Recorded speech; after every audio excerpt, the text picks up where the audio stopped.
कृष्णाय वासुदेवाय हरये परमात्मने प्रणतक्लेशनाशाय गोविंदाय नमो नमः। द्रोणाचार्य के द्वारा कुछ भी न बोलने के कारण दुर्योधन का मानसिक उत्साह भंग हुआ देखकर उसके प्रति भीष्म जी के किए हुए स्नेह सौहार्द की बात संजय इस श्लोक में बताते हैं। तस्य संजनयन् हर्षं कुरु वृद्धः पितामहः सिंहनादं विनद्योजैः शंखं दद्मो प्रतापवान। तत्पश्चात कुरुवंश के वयोवृद्ध परम यशस्वी महायोद्धा भीष्म पितामह ने सिंह गर्जना जैसी ध्वनि करने वाले अपने शंख को उच्च स्वर से बजाया, जिसे सुनकर दुर्योधन हर्षित हुआ। भीष्म पितामह अपने भतीजे दुर्योधन के भीतर के भय को समझ गए और उसके प्रति अपने स्वाभाविक करुणा भाव के कारण उन्होंने दुर्योधन को प्रसन्न करने के लिए उच्च स्वर में शंखनाद किया।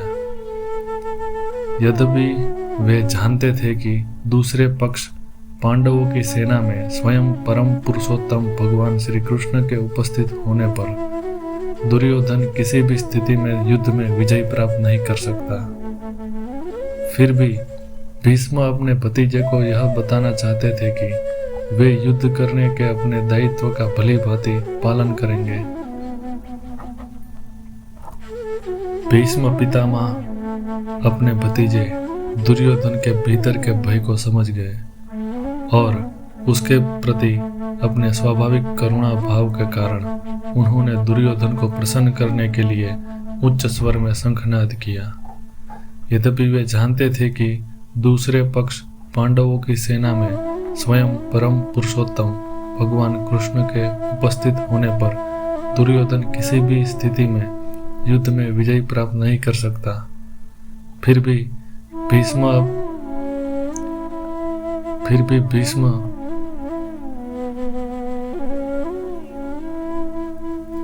भीष्म दुर्योधन को यह बताना चाहते थे कि वे युद्ध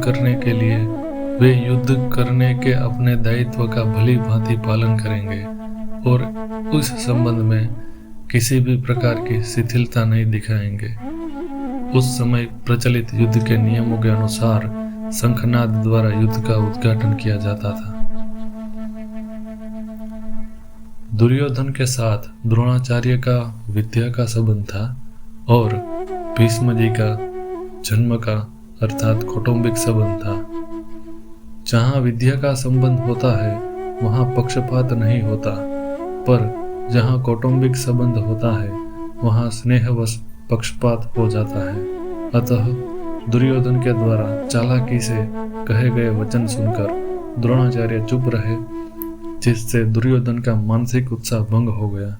परंतु दुर्योधन को उदास देखकर कौटुंबिक स्नेह के कारण भीष्म जी शंख बजाते हैं।